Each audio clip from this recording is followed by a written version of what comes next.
संबुद्धस्स नमो तस्स भगवतो अरहतो सम्मा संबुद्धस्स नमो तस्स भगवतो अरहतो सम्मा संबुद्धस्स H Buddha अतीताच H Buddha अनागता पचुपन्नाच ए बुद्धा अहं वंदामि सर्वदा एच धम्मा अतीताच एच धम्मा अनागता पचुपन्नाच ए धम्मा अहं वंदामि सर्वदा एच संगा अतीताच एच संगा अनागता पचुपन्नाच ए संगा अहं वंदामि सर्वदा महादयो महासत्तो बोधिमूले निसिंद्रिया पंचमारे पराजित्वा पत्तो संबोधिमुत्तम एतेन सज्जवज्जेनं सोतुते होतु सर्वदा एतेन सज्जवज्जेनं सब्बा दुःखा भयारोगा उपादवा सुखो विनाशो एतेन सज्जवज्जेनं होतु मे जय मंगलानि महाकारुणिक तथागत सम्यक संबुद्ध यांना माझे त्रिवार वंदन आणि त्यांच्या साक्षात केलेला सद्धम्म याला सुद्धा माझे त्रिवार वंदन आणि आदरणीय पूजनीय भिक्खू संघ यांना पण माझे त्रिवार वंदन. मनोपुभं गमाधम्मा मनोफेटा मनोमया मनसाचे पदुपटेन भासति वा करोति वा ततो मग दुःखमयं चक्कं वा वहतो पदम्. हे गाता धम्मपदामधली हे प्रथम गाथा आहे. या गाथेचं उदाहरण एक कर्मा विपाकामध्ये आहे. म्हणजे एक भगवान बुद्धांच्या काळामध्ये एक चक्षुपाल नावाचे एक भिक्षू राहत होते. तर एक वेळा श्रावस्तीमध्ये एक श्रेष्ठी उपासक होते. त्यांचे नाव महास्वर्ण होतं. ते धन संपत्ती याने ते खूप श्रीमंत होते. पण त्यांच्या घरामध्ये कोणी त्यांना मुलं बाळ नव्हते. तर मग ते एक दिवस नदीकडे स्नान करायला गेले. जे महापूर्ण आहे महास्वर्ण ते. तर ते नदीकडून स्नान करून तर आले. येता येता त्यांना एक विशाल एक वृक्ष दिसलं. तो वृक्ष खूप झाडानं त्याचे जे पत्ते होते ते म्हणजे जो एक चांगला टवटवीत होता तो झाड वृक्ष. त्या महापूर्णाचा जो महास्वर्ण होता त्याच्या मनामध्ये एक विचार आला की या वृक्षावर देवता वास करत आहे असं त्याच्या मनामध्ये एक चिंतन आलं विचार आला. मग जो तो महास्वर्ण होता तो त्या वृक्षाखालची जी जागा होती तिचे पूर्ण कचरा काडी जे काही आहे ते त्यानं साफ केली. ते जागा तिथं मस्त एका लेवलमध्ये माती राऊंड केला एक लेवलमध्ये. आणि तिचं पूर्ण ते खालचा जो परिसर होता तो पूर्ण त्यानं स्वच्छ केलं. आणि त्या वृक्षाजवळ त्यांनी हात जोडून एक आपली इच्छा प्रकट केली की की जर माझ्या घरी जर कोणता मुलगा झाला, काही मुलं बाळ झाले, तर मी या वृक्षाची उत्साहानं पूजा करीन, असं त्या महास्वर्णानं तिथं चिंतन केलं, इच्छा केली. मग काही दिवसानं त्याच्या घरामध्ये एक पाल नावाचा एक एक मुलगा त्याच्या घरामध्ये जन्म घेत असतो, महास्वर्णाच्या. तर घरामध्ये जन्म झाला मुलाचा. तर जन्म झाल्यावर मग त्याचं नाव पाल ठेवलं होतं, पाल. मग त्या श्रेष्ठीला, महास्वर्णाला वाटलं की हा मुलगा तर मला त्या वृक्ष देवतामुळे मिळाला आहे. मीनं त्या वृक्षाकडे जे इच्छा मागितली होती त्याच्यामुळे मला मुलगा मिळाला आहे, असं त्याला वाटते. मग ते स्वर्ण त्या वृक्षाची थोडं पूजापाठ काय करते, आणि मग जो तो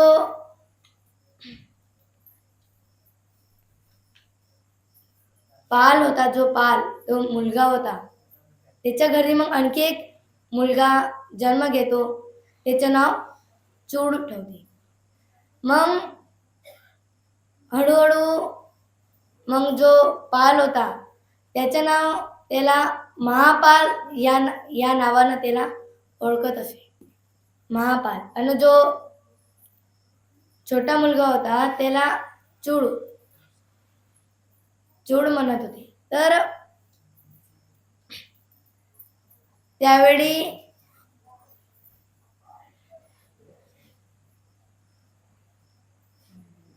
त्या श्रावस्तीमध्ये एकूण 7,000 लोकसंख्या होती. त्यातले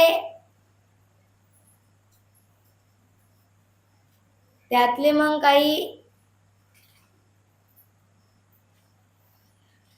5,000 लोकसंख्या जे लोक होते ते आर्य श्रावक म्हणले. आणखी मग जे आर्य श्रावक होते त्यांचं दोनच काम होतं आर्य श्रावकांचं, की भिक्षूच्या जर भोजनाच्या पहिले जर आर्य श्रावक जर जात आहे तर ते भिक्षूसाठी भोजनाची व्यवस्था, भोजनदान जे आहे ते करत होते. आणि जर ते भोजनाच्या जर नंतर जात असे तर ते फुलं पुष्प घेऊन जात होते धम्मश्रवण करायला.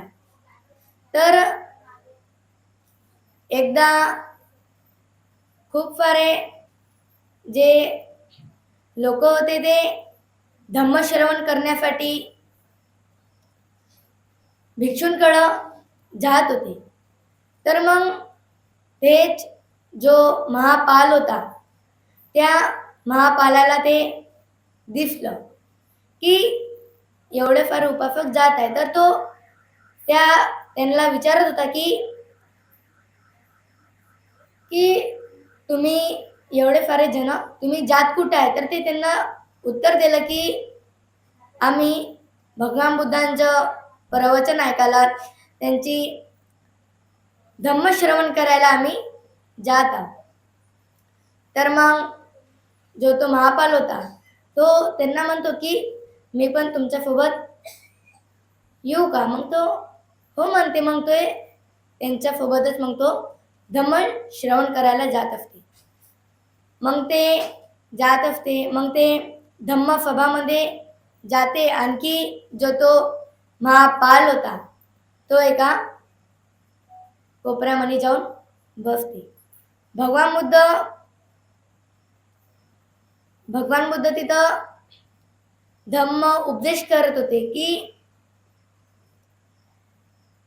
त्या धम्म उपदेशामध्ये तो धम्म श्रवण करतो, त्याला तो चांगल्यानं ऐकतो आणि तो त्याला समजते ते की जसं की आपण गृहस्थामध्ये हे जे गृहस्थ आहे की हे गृहस्थामध्ये सर्व संसारामध्ये बांधून राहत असते, याच्यामध्ये पूर्ण दुःख राहत असते. एक या संसारामध्ये पूर्ण दुःख आहे. आणखी जर आपण चिवर घेत असतो, एक प्रवजित होत असतो, तर याच्यामध्ये आपण एका मोकळ्यापणाने आपण ध्यानाचा अभ्यास करून एक दुःखातून मुक्त होत असतो, निर्वाण प्राप्त करत असतो. तर मग हे उपदेश भगवान बुद्ध करत होते. तर मग त्या महापालाला पण वाटलं की त्या जो महापाल होता त्याची पूर्ण इच्छा जे गृहस्थ जीवनामधून पूर्ण हटून गेली. त्याला आता गृहस्थ जीवनामध्ये नाही राहायचं असं त्यानं ठरवलं. मग त्यांनी प्रवज्जा घेतली. मग तो भगवान बुद्धांकडं त्यानंतर तो भगवान बुद्धांकडं गेला. आणखी तो महापालानं भगवान बुद्धाला जे प्रवज्याची गाथा राहत असते ते गाथा त्यांनी भगवान बुद्धाला म्हणली. मग भगवान बुद्ध त्यांना जो महापाल होता त्यांना विचारते की तुमच्या घरी असं कोणी आहे का की त्यांना तुम्ही चिवर घेता, तर त्यांना ते विचारायला लागल. तर तो हो म्हणते. त्याचे जे आई वडील होते ते तर मरण पावले होते, ते तर गेले होते. त्याच्या घरी एकच त्याचा भाऊ होता, तो होता चूड. मग तो हो म्हणते. मग भगवान बुद्ध म्हणत असते की त्यांची अनुमती तुम्ही घेतली आहे का? मग तो नाही म्हणते. मग तो आपल्या भावाकडं अनुमती घ्यायला जात असते. मग तो आपल्या भावाला विचारते महापाल की मी तर आता चिवर घेणार आहोत. तो चूड म्हणत असते की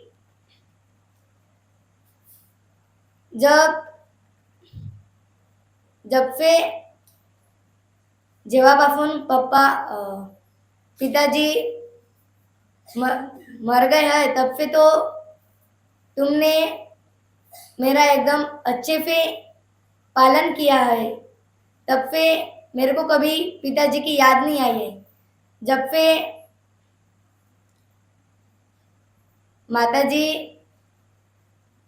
माँ मर गई है तब से मुझे माँ पिताजी की याद नहीं आई है. अगर तुम मुझे यदि छोड़ के जाओगे तो मैं क्या करूँगा असं तो चूड म्हणते. मग चूड त्या महापालाला म्हणते की तुम चिवर मत लो, अपन श्रेष्ठी है, अपने पास धन संपत्ति है, तुम गृहस्थ रहकर ही कुछ पुण्य कर्म करते जाओ, कुछ दान देते जाओ, पर तुम चिवर ना लो असं तो चूड म्हणते. मग तो महापाल होता तो म्हणते की तुम अभी कुछ भी बोलो, मैं तो अभी चिवर लेने वाला हूँ. मग तो भगवान बुद्धाकडे जात असते. तिथं भगवान बुद्धाकडून तो चिवर घेत असते आणि आणि मग तो विहारामध्ये कोणत्या विहारामध्ये तो राहत असते. मग त्यानंतर तो जे गाव असते त्या गावामध्ये तो विहारामध्ये तो राहत असते आणि त्याच्यासोबत जे भिक्षू राहत असते काही ते राहत असते. मग ते वर्षवासामध्ये ते 4 जे इर्यापद आहे त्या जे 4 इर्यापद आहे त्या 4 इर्यापदामधून ते 3 एक इर्यापद न पालन करायचा तो संकल्प करत असतो. कोण? महापाल चिवर घेतल्यावर. तर मग 4 इर्यापद एक आहे इर्यापदामध्ये एक उभं राहणं, एक आहे बसणं, एक चालणं आणि एक झोपणं समजा, लेटणं समजा. त्याच्यामधून तो जे लेटणंवाला इर्यापद आहे की आपली पाठ जमिनीला नाही टेकवायची असा तो संकल्प करत असतो. मग वर्षवासामध्ये तो पहिला महिना होऊन जातो, पहिला महिना जातो. दुसऱ्या महिन्यामध्ये त्याला एक वात रोग होऊन जातो. वात रोग म्हणजे त्याचे जे डोळे असते ते ती जे रोशनी असते तो नष्ट होऊन जाते डोळ्याची रोशनी. तर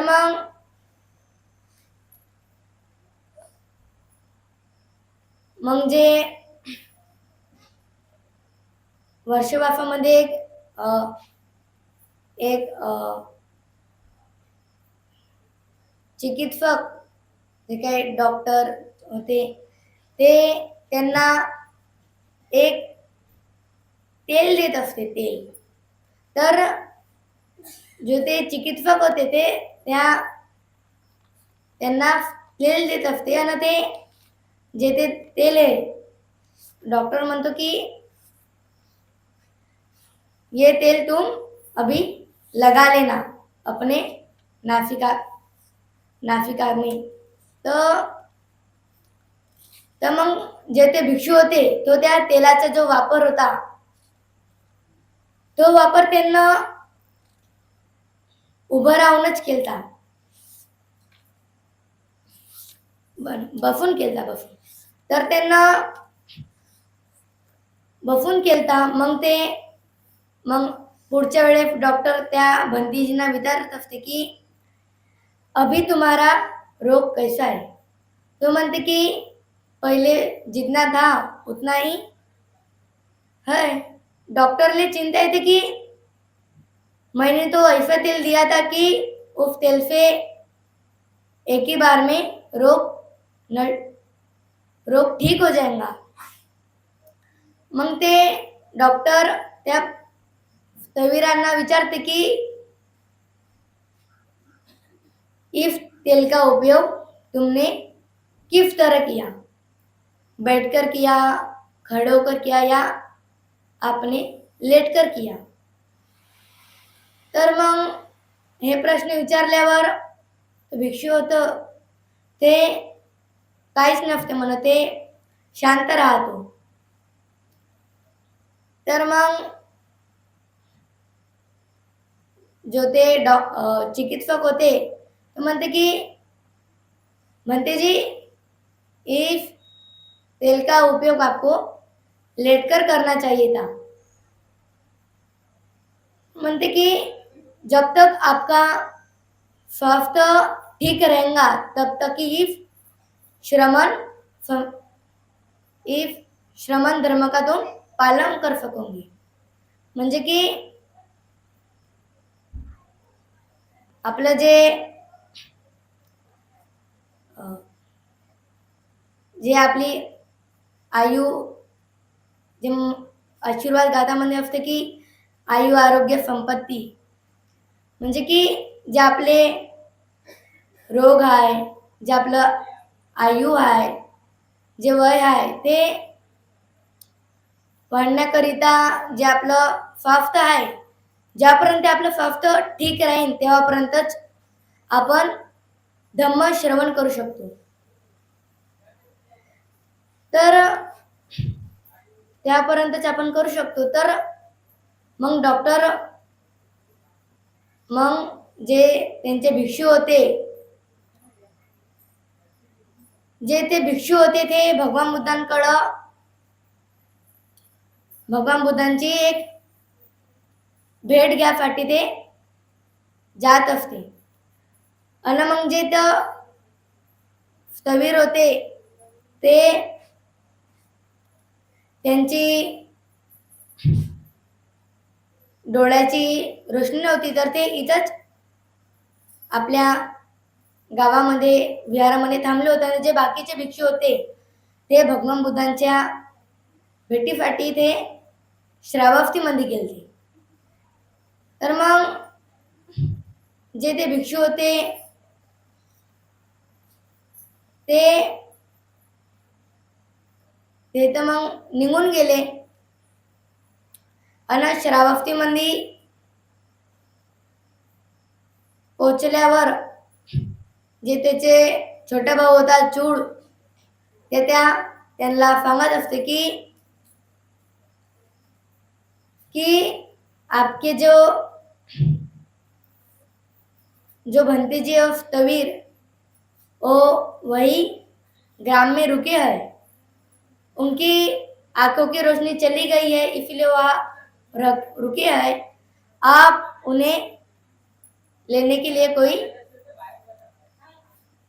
भेजिए. तर मग जो तो चक्षुपाल होता तो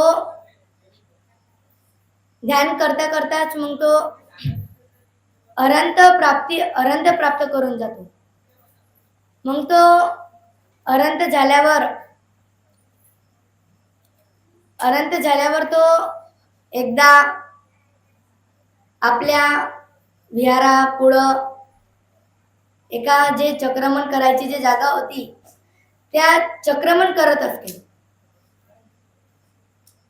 चक्रमण करत असताना त्याच्या पायाखाली येऊन काही किडे माकोडे मुंग्या हे त्यांच्या पायाखाली येऊन मरून जातात. मग जे बाकीचे भिक्षू होते ते पाहत असते की इथं तर ते अरंत भंतेजी चक्रमण करत असतात, तर इथं तर हे किडे माकोडे तर मरून आहे. तर हे कस काय? तर म्हणजे की एका अरंताने मृत्यू केला, म्हणजे की किड माकोडांच्या प्राणीहिंसा झाली, म्हणून ते भिक्षू भगवान बुद्धाकडून जात असतात आणि त्यांना म्हणत असतात की भगवान बुद्ध की जे ते भिक्षू आहेत चक्षुपाल, हे जिथे चक्रमण करत असतात तिथे बरेचसे काही किडे माकोडे येऊन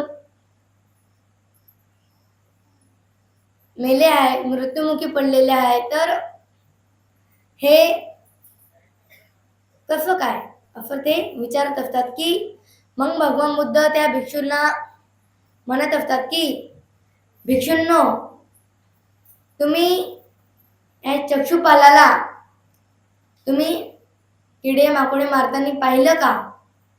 तर मग ते म्हणत असतात नाही, आम्ही तर नाही बघितलं. तसंच या चक्षुपालाने पण हत्या करता वेळेस त्यानं हे बघितलं नाही की इथं किडे माकोडे आहे. तर मग भिक्षू भगवान बुद्धांना प्रश्न करत असतात की भगवान बुद्ध,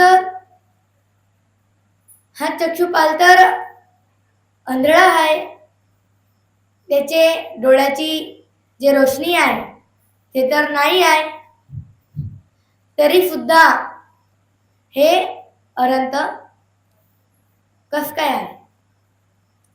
अन यांची डोळ्याची रोशनी का बरं नष्ट झाली आहे, का बरं नाही आहे? तर भगवान बुद्ध म्हणत असतात की हे त्याच्या आधीच्या जन्माच्या कर्म विपाकामुळे हे त्याच्या डोळ्याची रोशनी आता नाही आहे.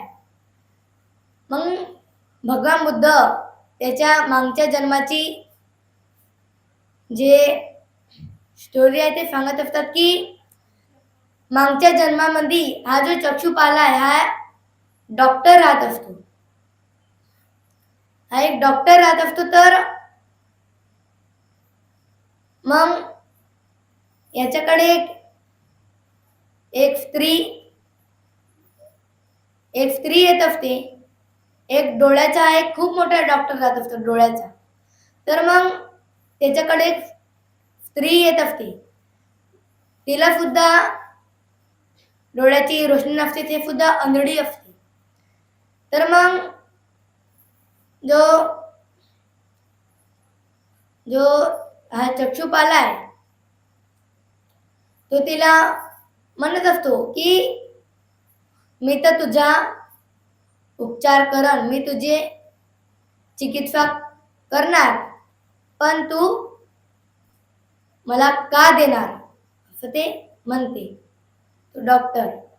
मग ते म्हणते की मी आपल्या मुलाबाळांसोबत मी तुमची दासी राहील, दासी. तर मग ठीक आहे. मग तो जो चक्षुपाल होता तो आधीच्या जन्मामध्ये मग तो त्याचा उपचार करत असतो आणि त्याची जी स्त्री होती तिची पहिल्यासारखी डोळ्याची रोशनी वापस येत असते. तर मग त्या स्त्रीला वाटत असते की आता तर माझ्या डोळ्याची रोशनी बरोबर झाली आहे, आता तर मला सगळं दिसते. आता तिला वाटते मी ना तर त्याला वचन दिलं की जर माझ्या डोळ्याची रोशनी जर वापस आली तर मी आपल्या मुळा बाळांसोबत तुमची दासी राहील. तिला असं वाटते की आता का डोळ्याची रोशनी जर वापस तर आलीच आहे, नाहीच जर राहिलो बरंच आहे. मग ते त्या डॉक्टर समोर तो नाटकी करत असते की नाही दिसताय, काहीच बरोबर नाही झालं, पहिलेपेक्षा जास्त डोळे माझे दुखत आहे, असं ते म्हणत असते. पण त्या डॉक्टरला समजून जाते की हिनं जे मला वचन दिलं या वचनाचं हिला पालन नाही करायचं, म्हणून हे असे तर नाटक करत आहे. तर त्या डॉक्टरनं का केलं की तिला कशी औषध दिली.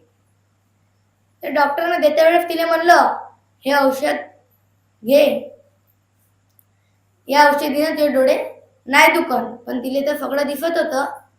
मग त्या डॉक्टरने तर समजलं होतं की हे काही दासी नाही बनणार, हे मला धोका देत आहे. तर मग त्या डॉक्टरने तिला अशी औषध दिली की तिनं लावली स्त्रीनं, आणि ते लावल्याबरोबर ते पुन्हा आंधळी झाली. तर मग जे ते डॉक्टरनं जे त्या स्त्रीला आंधळी केलं तर त्याच कर्मविपाकामुळे ते आणि अनंत बनल्यावर सुद्धा त्याच्या कर्मविपाकामुळे तो सुद्धा त्याची सुद्धा डोळ्याची रोशनी नष्ट होत असतो. तर सांगण्याचे तात्पर्य असं आहे की ज्या प्रकारे की बैलबंडी राहत असते की जे ते बैल राहत असते त्या बैलाला वाटत असते की जो मागचा जो चाक असते तो कसा त्या बैलांच्या मांग राहत असते. त्या बैलाला एक भीव असते की हा माझ्या पायावर पडल, पायाला लागणार. तर जसं ते त्या बैलाच्या मागं मागं फिरत असते, तसेच हे कर्म आपल्या जन्मोजन्मीचे आपले जे कर्म राहत असते हे आपल्या सुद्धा पाठीमागच राहत असते. आपण जर कुशल कर्म करत असेल तर कुशल आपल्यासोबतच काही चांगलं होणार कुशल कर्मामुळे. जर आपण अकुशल कर्म करू तर आपल्यासोबत पण अकुशल होणार. म्हणून दफधम्म सुत्तामध्ये आहे की कम्म योनी कम्म बंधू कम्म पटी फर्नुया कम्म करी स्वामी कल्याणंगवा पापकंगवा तत्सदायादो भविस्वामी. म्हणजे की जे कम्म योनी आहे, कम्म बंधू, जे कर्मच आहे, आपलं हे सर्व काही आई वडील काहीच नाही, आपलं सर्व एक कर्म आहे. कर्मच आपले बंधू आहे. कर्मामुळेच कुशल होत असते आणि अकुशल होत असते. म्हणून म्हणत असते ना की जैसी करनी वैसी भरनी. कबीरा तेरी झोपडी कलकटियन के पाप, जैसी करनी वैसी भरनी, अब तू क्यों है उदास. म्हणजे की आपण एखाद्याचं वाईट करत असतो, एखाद्याचं सोबत आपण अकुशल करत असतो आणि त्याच आपल्या अकुशल कर्माचं जेव्हा आपल्याला फळ मिळत असते अकुशल कर्माचं, तेव्हा आपण गुपचूप एका कोणत्यामध्ये जाऊन चुपचाप राहत असतो उदासवाणी.